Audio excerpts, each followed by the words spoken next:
What's important for you, you think, to transmit to generations after you about Jewish identity for the future?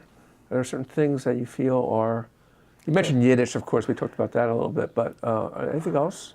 Well, certainly the relationship to a support of, an understanding for, support of, and encouragement of a Zionist home in Israel that's both democratic and Jewish in character.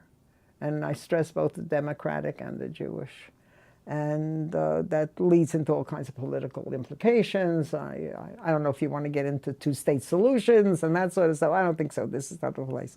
But that kind of impulse that Israel really is very important for the continuity of Jewish life, both, well, certainly in Israel, but certainly in the rest of the world. And it's a very important piece. And without it, I think we'll all be a lot, God forbid without it, we'd be a lot, I think, in a very bad shape. I don't know that it's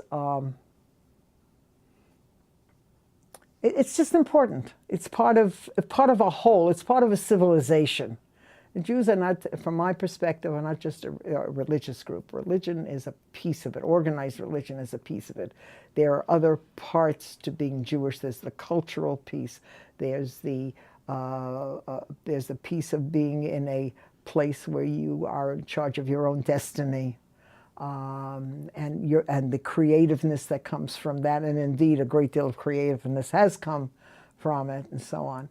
But it's a package. It's a package deal, as far as I'm concerned, and that's what I hope we hope we've conveyed to our kids.